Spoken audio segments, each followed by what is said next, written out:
पे हो पूरी, मुद्दा चाहे समाज से जुड़ा हो या फिर सियासत से, तभी वो बनती है खास खबर। खास खबर सोमवार से शुक्रवार शाम 6 बजे।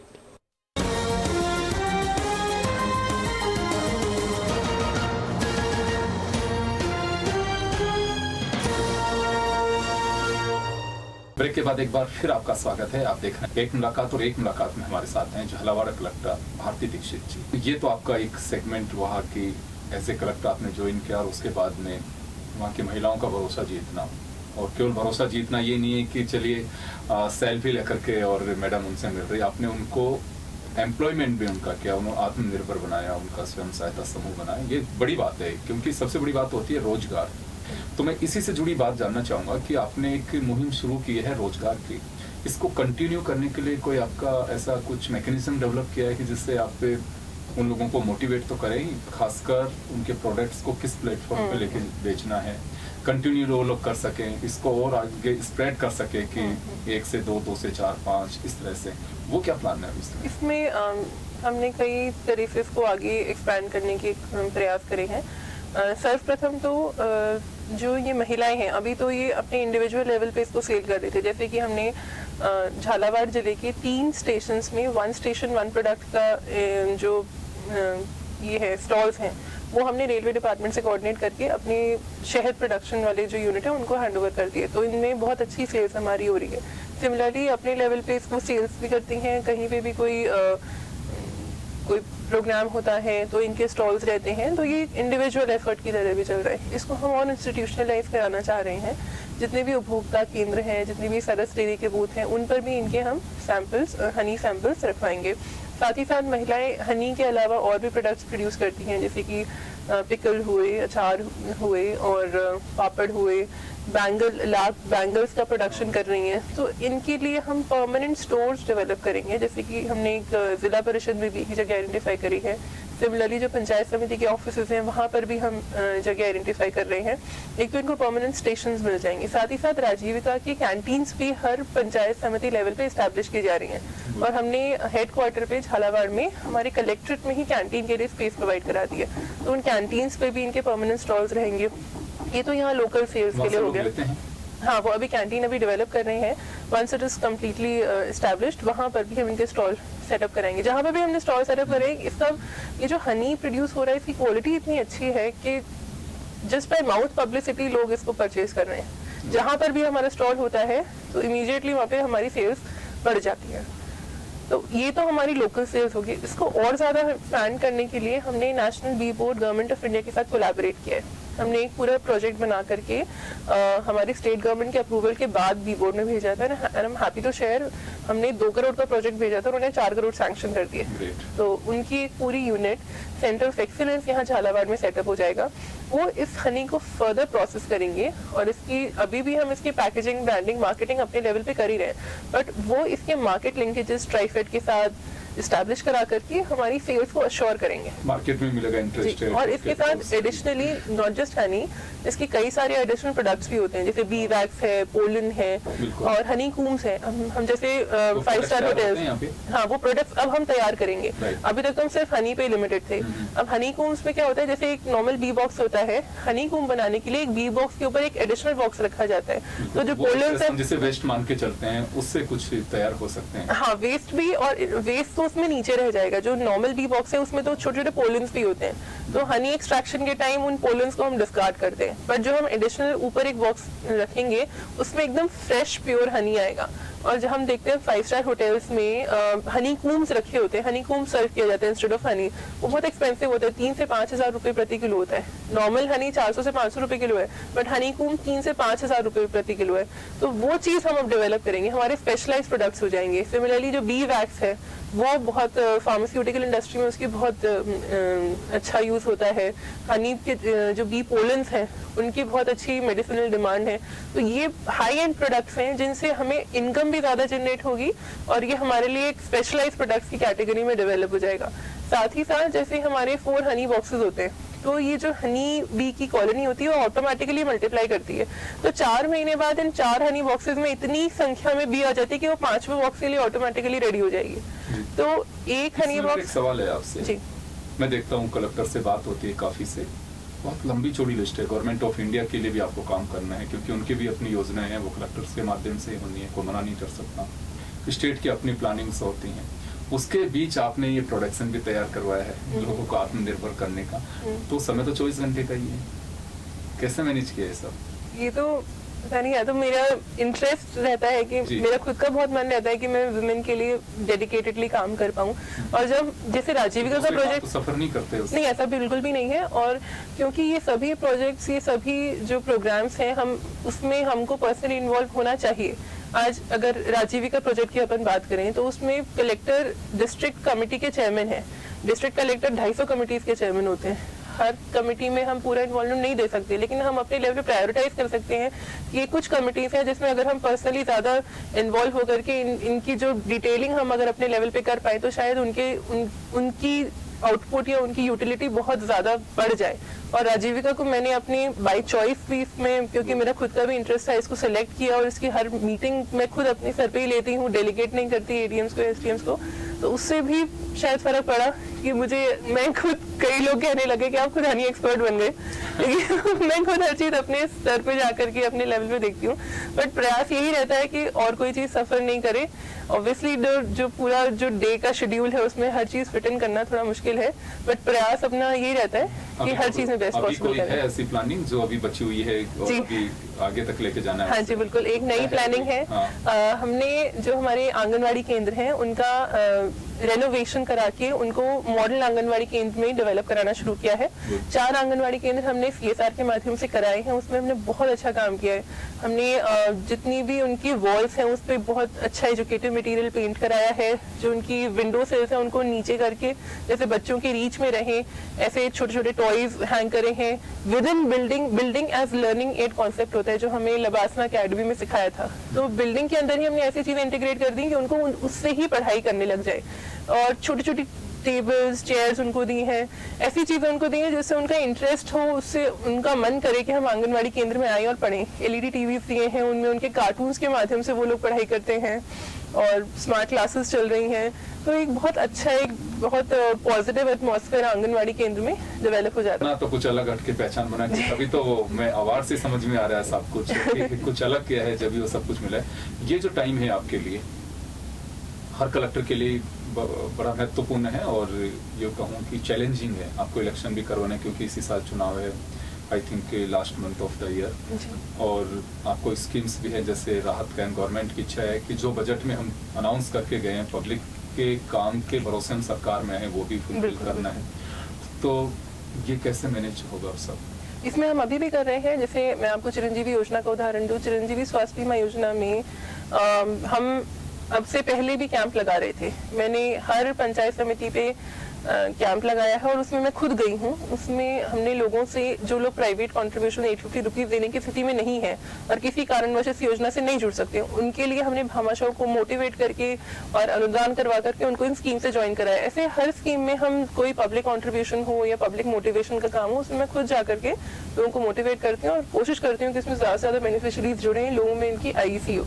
साथ ही साथ जो हमारे डिस्ट्रिक्ट ब्लॉक लेवल ऑफिसर्स हैं, SDMs हैं, रेवेन्यू मशीनरी हैं, उनकी भी रेगुलर मीटिंग्स लेकर के उनको भी हम डायरेक्शंस देते हैं कि आप इतने बेनिफिशरीज को कांटेक्ट करें, इतनी IEC कराएं, फिर उसका हम रेगुलर फीडबैक भी लेते हैं। कलेक्टर्स के साथ में पहले आपका संवाद रहा, अब खुद कलेक्टर हैं क्योंकि आप प्लानिंग में रही हुई हैं, तो उससे सारी चीज़ें बहुत अच्छे से देखा अपने नज़दीक से कि यूनियन गवर्नमेंट का क्या फीडबैक रहता है, क्या चाहते हैं वो।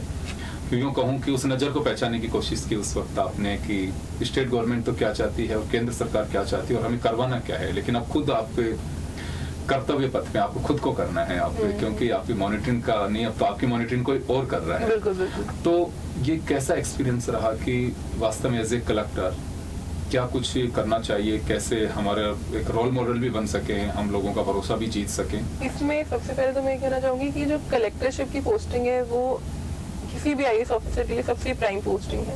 मतलब जो अपॉर्चुनिटी या फिर जो आपको स्केल कलेक्टरशिप में मिलेगा वो शायद और किसी स्कीम में या किसी और पोजीशन पे ना मिल पाए।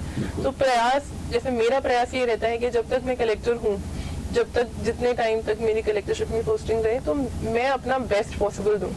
तो हमें हर मिनट, हर सेकंड का बेस्ट टू बेस्ट यूसेज करना है। अब इसमें वो हमारे ऊपर है, वो पर्सन टू पर्सन वेरी करेगा कि कितना टाइम आप किस स्कीम के लिए डिवोट करना चाहेंगे। या तो उसको एक कैलेंडर फॉर्म में हम डिस्ट्रीब्यूट कर सकते हैं कि मेरे हर वीक में 3 दिन अगर फील्ड के रहेंगे तो फील्ड विजिट के दौरान मुझे इन 4-5 सेक्टर्स को प्रायोरिटाइज करना है, और बाकी दिन जब मैं ऑफिस में हूँ तो मेरे को ऑफिस में इन 5 स्कीम्स की या इन 10 स्कीम्स की रेगुलर मॉनिटरिंग करनी है। और उसके बाद फिर हम अपने जो सबऑर्डिनेट ऑफिसर्स हैं उनको हम डेलीगेट कर सकते हैं कि हमने एक आउटलाइन आपको समझा दी है, अब इस आउटलाइन को आप नेक्स्ट 15 डेज में एग्जीक्यूट करा करके हमें रिवर्ट करें।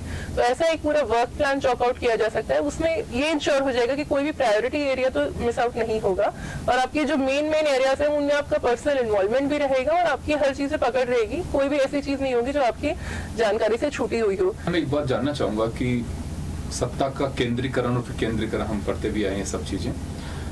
यहाँ मॉनिटरिंग आई थिंक कलेक्टर की, क्योंकि आप लोग CS एक से बात करना मुश्किल होती है, लेकिन प्लानिंग एज ए सेक्रेटरी नीचे के लोग देखते हैं, फिर आप लोगों से चर्चा कैसे आपके SDM तहसीलदार दूसरे लोग होते हैं, इनके भरोसे कुछ इनके मॉनिटरिंग सिस्टम को उसी तरह से फैलाया जी जाता है। बिल्कुल, जैसे हम खुद देखते हैं CS मैडम हमारी मॉनिटरिंग बहुत स्ट्रिक्टली बहुत रिगोरसली करते हैं, तो सिमिलर मॉडल भी हम अपने डिस्ट्रिक्ट में भी एग्जीक्यूट कराते हैं। जैसे मैडम की जनरली पहली तो वीकली होती थी, बाई वीकली मीटिंग्स VCs रहती हैं, तो हम similar at least twice a week तो एक VC रखेंगे ही रखेंगे, जिसमें हम बेसिक जो इश्यूज है वो सभी SDM से डिस्कस करेंगे, और उनको भी रहता है क्योंकि हर वीकली अगर रिव्यू होगा तो वो भी अपनी प्रोग्रेस दिखाएंगे। वही मैं एग्जीक्यूट कर रही आई हूँ। थिंक ज्यादा जरूरी होती है कि डेली का काम डेली कितना आया, जी, कितना रहा, क्या एप्लीकेशन पेंडेंसी क्या है, तो ध्यान भी रहता है कितनी पेंडेंसी है हमारे पास में, राइट। समय थोड़ा कम है, मैं आपके बारे में जरा हमारे दर्शकों को बताना चाहूंगा कि क्या IAS बनना चाहती थी आप या कुछ और मकसद था? मैं पहले एक डॉक्टर हूँ, मैंने लेडी हार्डिंग मेडिकल कॉलेज से MBBS किया था, और फिर मैं MS सर्जरी कर रही थी, और इसी दौरान मेरे IAS में सिलेक्शन हो गया। तो पहले कभी नहीं सोचा था, बट समहाउ जो बच्चे साथ में तैयारियां कर रहे थे उनके साथ साथ पढ़ते पढ़ते और उनसे थोड़ा मोटिवेशन लेकर के, और कुछ पर्सनल इंसिडेंट्स लाइफ में ऐसे रहे, तो लगा कि हमें सिविल सर्विसेज के लिए शायद हम ज़्यादा सूटेबल हैं। मेरा थोड़ा सा सोशल सर्विस की तरफ झुकाव शुरू से रहा है, और मेडिकल फील्ड चूज करने का भी रीज़न यही ज़्यादा रहा था। और क्योंकि मुझे ये ज़रूर समझ में आने लगा कि अगर मेडिकल में रहते हुए मैं इतने लोगों के साथ, इतने लोगों की लाइफ में कुछ इम्पैक्ट क्रिएट कर सकती हूँ, उससे बहुत ज़्यादा मैं सिविल सर्विसेज में वर्क कर सकती हूँ, और ये मुझे पर्सनल सेटिस्फैक्शन भी देता है। तो जो मेरी पर्सनालिटी है, जो मेरा थॉट प्रोसेस है, उसके लिए शायद ये सबसे अच्छी सर्विस थी, इसी वजह से मैंने इसको चूज किया। राजस्थान जैसा राज्य भी मिला। जी बिल्कुल। हालांकि आप उत्तर प्रदेश से हैं रहने वाले। मैं UP से बिलोंग करती हूँ, बट मेरा फर्स्ट प्रेफरेंस राजस्थान था, बिकॉज मदर सवाई माधोपुर से हैं। तो मेरे रैंक 5 थी ऑल ओवर इंडिया, और गर्ल्स में मैं टॉपर थी, तो उसमें फर्स्ट ऑप्शन ही मेरा राजस्थान में आता है, सेकंड UP में भरा था। चलिए, ननिहाल में सेवा कर रही है। जी बिल्कुल। बड़ी अच्छी बात है, और आप इसी तरह से आप आगे बढ़ती रहे। निश्चित रूप से मैंने जैसे पहले भी कहा कि एक सेवा का माध्यम होता है, भगवान आपको किस रूप में कहाँ भेज देता है, उसी तरह से इसे देखा जाना चाहिए, क्योंकि आप जनता के लिए बने हैं, और सर्विस डिलीवरी का प्लेटफॉर्म आपकी जनता है, आपको उसी को सब कुछ देना है। और निश्चित रूप से आपने जो जनता के बीच जाके जो भागीदारी निभाई आपकी सोशल सर्विसेज की, जो आपकी सोच भी है, तो आप उसे आगे बढ़ाते रहें। हमारी बहुत बहुत शुभकामनाएं, और एक मुलाकात में इतना ही। दीजिए इजाजत, नमस्कार।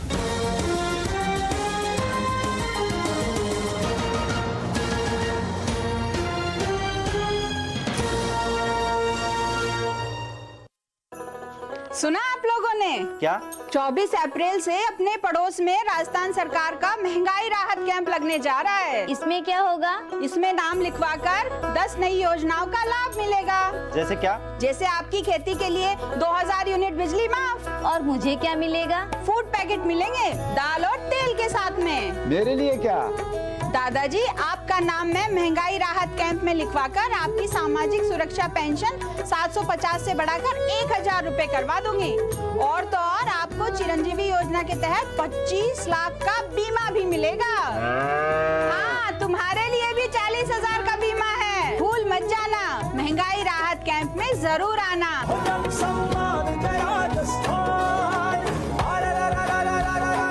मेरे प्यारे प्रदेशवासियों, सरकार ने पाया कि अक्सर और जिनको सबसे ज़्यादा जरूरत होती है, उनको मालूम ही नहीं है कि उनके लिए योजना सरकार ने बनाई है, उनके नाम पर इस योजना का पैसा सरकार के पास पड़ा हुआ है और कई बार जिन लोगों को सरकारी योजनाओं की जरूरत नहीं भी होती है उनको भी लाभ मिल रहा होता है। मुझे लोगों से ये भी बताना है कि अक्सर योजनाओं को जनता तक पहुंचने में बहुत लंबा समय लग जाता है।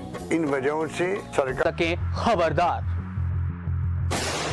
क्राइम रिपोर्ट शनिवार रात 8:30 बजे।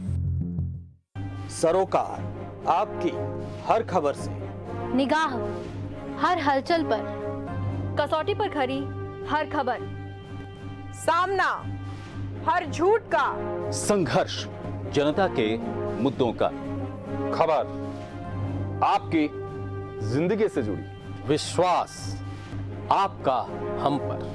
जन टीवी, जन जन की आवाज।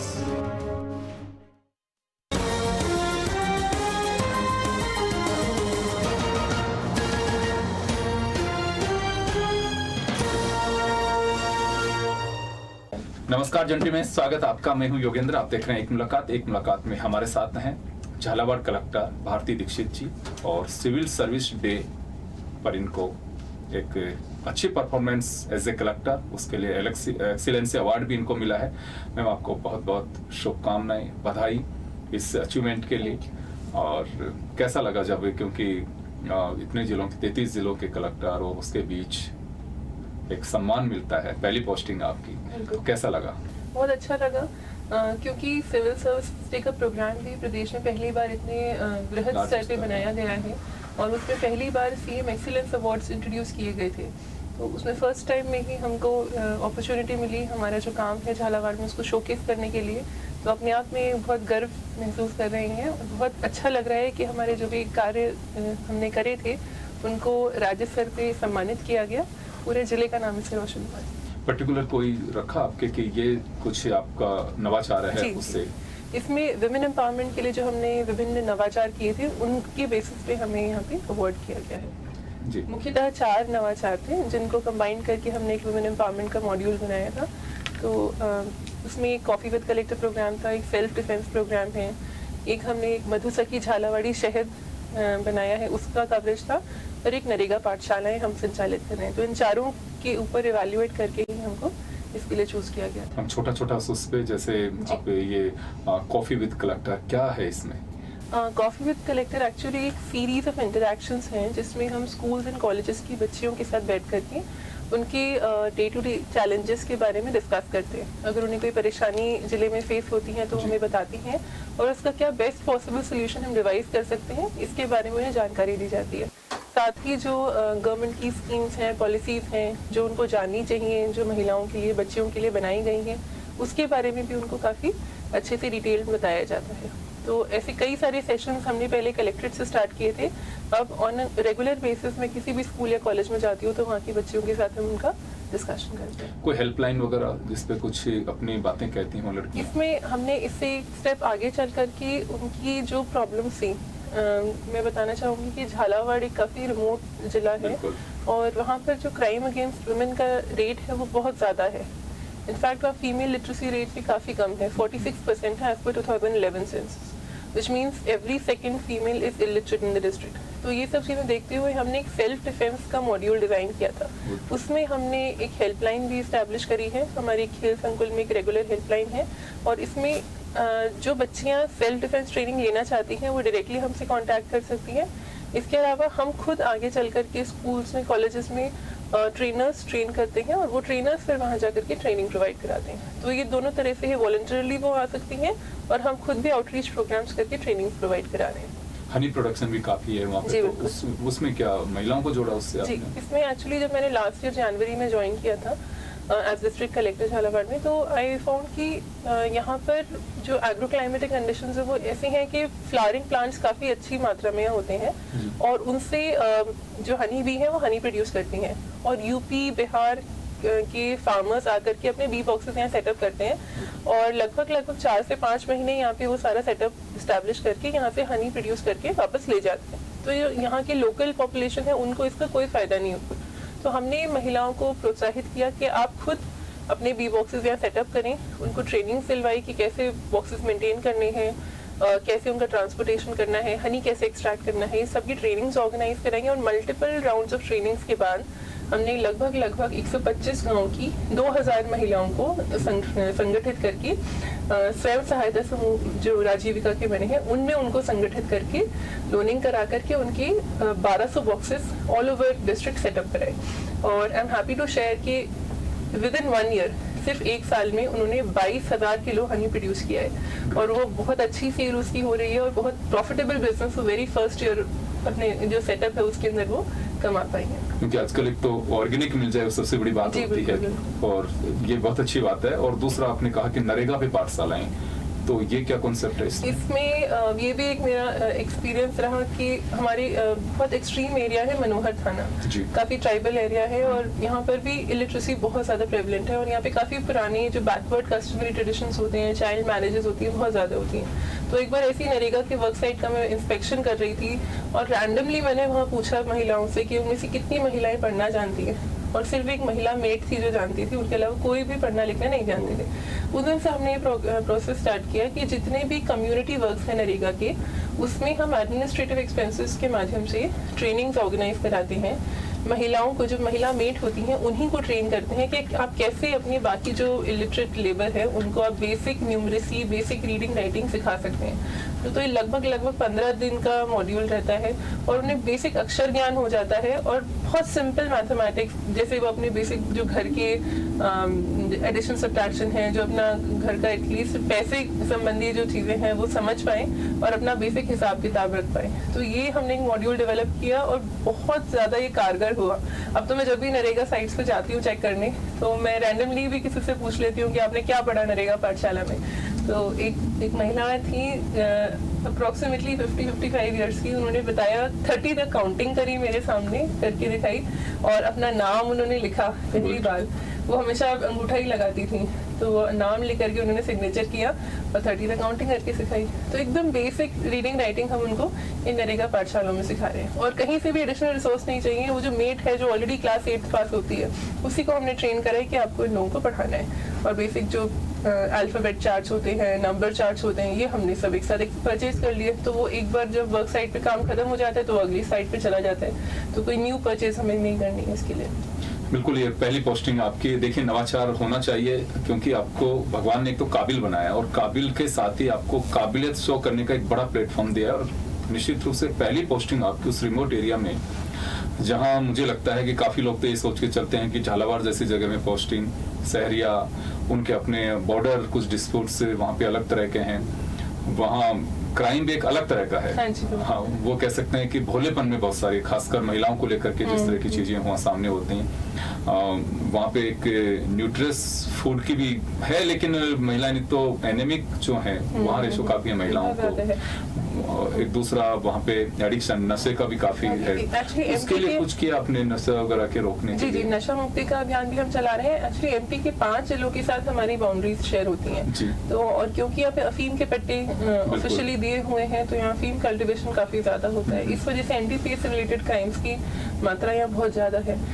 सरकार की तरफ से भी और प्रशासन की तरफ से भी नशा मुक्ति के प्रयास किए जा रहे हैं, but still despite all those efforts काफी ज्यादा मात्रा में यहाँ पे नशे की प्रॉब्लम है। चलिए, ये अभी आपके प्रयास से निश्चित रूप से एक भरोसा भी वहाँ का। मैं आपके कुछ वीडियोस देख रहा था, जब पिछली बार हम लोग जन टीवी पे जुड़े थे, तो बच्चियां रोक करके सेल्फी और ये सारा। अब उनको लगता होगा कि पहली महिला कलेक्टर और हमारे बीच में आ रही है। जनरली बहुत सारे कलेक्टर्स हैं जो काम करते हैं, ऐसा नहीं है, लेकिन आप पब्लिक के बीच में जाते हैं, खासकर महिलाओं के लिए, और जिस एरिया से आप आते हैं वहाँ भरोसा जीतना सबसे बड़ी बात है। क्योंकि महिलाएं सरकारी गाड़ी देख करके 2 कदम दूर हट जाती हैं, आपने देखा भी होगा ही। उनका भरोसा कैसे जीता? मैं आपको बताना चाहूंगी, जो मेरा मधु सखी झालावाड़ी हनी वाला प्रोजेक्ट है, इसमें एक छोटा सा ब्रीफ मैं आपको इस प्रोजेक्ट का बताऊंगी। हमने जब महिलाओं को जोड़ना शुरू किया तो बहुत हेजिटेशन था उनमें, वो घर से बाहर ही नहीं निकलना चाह रही थी। तो धीरे धीरे हमने सबसे पहले ये कॉन्फिडेंस बिल्डअप कराया कि आप अगर किसी सरकारी सिस्टम से डर रहे हो, तो आज मैं उस सरकारी प्रशासनिक अमले की मुखिया हूँ और मैं खुद महिला हूँ। अगर कोई भी परेशानी होगी तो आप सीधे मेरे पास आ सकते हो। तो उनके लिए बेरोक टोक था कि आप कभी भी किसी भी समय मुझे कॉल कर सकते हो, मुझसे मिलने आ सकते हो, आपको कहीं भी कोई परेशानी हो तो आप डायरेक्टली मुझे बताएं। तो एक विश्वास उनमें हो गया कि अगर कहीं पे भी कोई दिक्कत आएगी, कोई तकलीफ आएगी, तो हम मैडम को कह देंगे। और यही विश्वास उनके घर वालों में भी हो गया। धीरे धीरे जब हमने इन महिलाओं को संगठित किया, आज हमने इन महिलाओं का एक FPO बनाया है जो कि अब रजिस्टर्ड कंपनी है, झालावाड़ी प्रोड्यूसर कंपनी लिमिटेड। इसमें 425 महिलाएं हैं, इनमें 17 बोर्ड ऑफ डायरेक्टर्स हैं और 1 चेयरमैन है, और ये सब महिलाएं हैं। वो महिलाएं हैं जो अब से पहले बिल्कुल हाउसवाइफ की तरह रहती थी और कुछ काम नहीं जानती थी, और आज ये पूरी कंपनी चला रही हैं जिसमें लाखों रुपए का ट्रांजैक्शन होता है, और वो सब अपने आप कर रही हैं। तो उनकी जो चेयरमैन है प्रियंका जी, वो अपना इंसिडेंट मुझे रिलेट करती हैं कि वो कभी घर से बाहर नहीं निकली, लेकिन जब उन्होंने अपने घर वालों को बताया कि तो कलेक्टर ही मैडम है तो मुझे क्या डर है, मैं तो जा सकती हूँ, तो उनके हस्बैंड ने उनको बहुत आराम से अलाउ किया कि ठीक है आप तो जाओ, आप उनसे डायरेक्टली बात करो, और मुझे विश्वास है कि अगर मैडम वहाँ बैठेंगे तो आपके साथ कुछ ना तो कोई चीटिंग होगी ना आपके साथ कुछ गलत व्यवहार हो सकता है। तो ये धीरे धीरे ओवर अ ईयर ये लोगों में, महिलाओं में कॉन्फिडेंस बिल्डअप हुआ।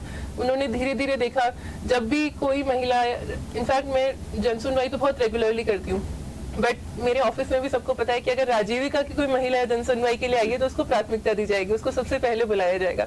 तो वो भी एक एंटाइटलमेंट का फीलिंग उनको होता है कि हमको कोई रोक टोक नहीं है, कोई रेड टेपिज्म नहीं है, और डायरेक्ट एक्सेस है कलेक्टर्स ऑफिस के लिए। तो उससे धीरे धीरे उनमें कॉन्फिडेंस एंड ट्रस्ट डेवलप हुआ है। हाँ, क्योंकि मैं पहले जब एक बार झालावाड़ जाने का अवसर मिला तो हमने रोका इलेक्शन के दरमियान किसी से बात करने के लिए, तो बात करने के लिए रुके और महिला 4 कदम दूर चली जाएं, तो घूंघट में, और फिर जैसे लोगों ने हंसते कहा कि साहब ये महिलाओं पे थोड़ा सा वो डर है कि वो बात नहीं करती हैं, पता नहीं कौन है क्या है, सभी जगह होता है। लेकिन भरोसा जितना एक सबसे बड़ी बात होती है, किसी भी जिले के लिए गवर्नमेंट का फेस कलेक्टर होता है। वो फ्लैगशिप योजनाएं गवर्नमेंट की सोच है, उसको धरातल तक कैसे उतारा जा सकता है वो कलेक्टर कर सकता है, और सरकार डिपेंड कलेक्टर्स पे ही होती है। कलेक्टर चाहे आपके लिए मुसीबत भी बना सकता है और बन सकता है, और कलेक्टर चाहे तो आपके लिए सारे सिस्टम को स्मूथ भी बना सकता है। कई बार हम सुनते हैं लोगों से, जनप्रतिनिधियों से, सब कलेक्टर साहब ज्ञापन लेने भी नहीं आते हैं, मिलते भी नहीं हैं। लेकिन अगर आपके देखिए दोनों बातें हैं इसमें कि कलेक्टर खुद के लिए भी कि आप किस तरह के परफॉर्म कर रहे हैं, क्योंकि जनता के लिए बने हैं, जनता की सेवा कर रहे हैं आप, और ये हर किसी को मुझे लगता है एक सौभाग्यशाली होते हैं कि हर कोई, क्योंकि कितने स्टेज से पास करते हुए आप वहां तक पहुंच पाते हैं। अभी सरकार एक बड़े एजेंडे पे जा रही है, राहत कैंप, प्रशासन गांव शहरों के संग अभियान, उसी में आई थिंक बहुत सारी चीजें भी हैं जो फ्लैगशिप योजनाएं लेके जा रही थी। कितना बड़ा चैलेंज है ये बहुत ही एक कहा जाए तो एक बहुत वृहद स्तर का प्रोग्राम है, और कंटिन्यूसली चीफ सेक्रेटरी मैडम और बाकी सारे ऑफिसर्स इसको रिव्यू करते हैं, और आज CM साहब ने भी इसको रिव्यू किया था। महंगाई राहत कैंप ऑर्गेनाइज हो रही हैं, और इनको 2 तरह से ऑर्गेनाइज किया जा रहा है। पूरे राज्य में 2000 लोकेशंस पे फिक्स्ड कैंप्स लगेंगे, जो कि 24 अप्रैल से लेकर के 30 जून तक रहेंगे। इन कैंप्स में लोग आकर के अपना रजिस्ट्रेशन करवाएं, और सरकार की कुछ योजनाएं हैं जिसमें बजट में माननीय मुख्यमंत्री महोदय ने एंटाइटलमेंट्स इंक्रीज किए हैं। जैसे कि मान लीजिए चिरंजीवी स्वास्थ्य बीमा योजना है, पहले उसमें 10 लाख रुपए का कैप होता था, अब वो 25 लाख रुपए का हो जाएगा। सिमिलरली जो दुर्घटना बीमा योजना है उसका अब जो एंटाइटलमेंट है वो 10 लाख रुपए तक का हो जाएगा। तो इंक्रीज एंटाइटलमेंट्स को क्लेम करने के लिए जनता अपना रजिस्ट्रेशन कराए, और जैसे उनका रजिस्ट्रेशन हो जाता है तो वो अपनी इंक्रीज एंटाइटलमेंट्स क्लेम कर सकती हैं। ऐसी कई सारी और भी योजनाएं हैं, पेंशन योजना है। तो इन सभी योजनाओं के लिए 2000 ऐसी लोकेशंस ऑल ओवर स्टेट रहेंगी जहाँ पर ये फिक्स कैंप 60 डेज तक चलेंगे। इनके अलावा जितने भी गाँव में प्रशासन गाँव के संग और जितने भी शहरों में प्रशासन शहरों के संघ के कैंप्स लगेंगे, उन प्रत्येक कैंप में भी महंगाई राहत कैंप की कैनोपी रहेगी। तो वो मोबाइल कैनोपीज रहेगी, वो साथ में रहेगी। हाँ, तो उनके जो रेगुलरली हमारे गांव के संघ और शहरों के संघ के कैंप्स होते थे, उनके रूटीन काम के साथ साथ ये रजिस्ट्रेशन भी चलता रहेगा। तो इससे ये लोगों को सहूलियत रहेगी कि उनको कहीं दूर जाने की जरूरत नहीं है। उनके खुद की पंचायत में, उनके खुद के वार्ड में जब वो प्रोग्राम ऑर्गेनाइज होगा वो वहाँ रजिस्ट्रेशन करा सकते हैं। बट ये इसमें इतना फ्रीडम है कि अगर मान लीजिए कोई झालावाड़ का आदमी जयपुर आया हुआ है या हनुमानगढ़ गया हुआ है, तो वहां जाकर के भी इसको रजिस्ट्रेशन करा सकता है। पूरा जो इंटरफेस है वो इंटीग्रेटेड है, तो वो कहीं पर भी जाकर के अपना रजिस्ट्रेशन करा के और सारे क्लेम्स ले सकते हैं। ऑनलाइन रहेगा सारा, बिल्कुल पूरा ऑनलाइन रहेगा, और उस व्यक्ति को खुद भी आने की आवश्यकता नहीं है। परिवार का कोई भी एक व्यक्ति आकर के पूरे परिवार की सारे जो बेनिफिट्स हैं वो क्लेम कर सकते हैं। तो जनाधार इसमें मैंडेटरी? हाँ जी, जनाधार और बाकी जैसे मान लीजिए आपको जो बिजली, फ्री बिजली के जो 100 यूनिट जो घरेलू कनेक्शन है और 2000 यूनिट जो कृषि कनेक्शन है, इनके लिए आपको के नंबर की आवश्यकता रहेगी, तो वो के नंबर आपको लेकर के आना है। ऐसे हर स्कीम के लिए कुछ कुछ एंटाइटल जो बेसिक डॉक्यूमेंट्स हैं वो भी साथ में लाने के लिए उनको निर्देशित किया गया है। चलिए आप हमारे साथ बने रहिए, छोटे से ब्रेक के लिए रुकेंगे, ब्रेक के बाद हम जल्द लौटते हैं। बने रहिए आप जन टीवी के साथ।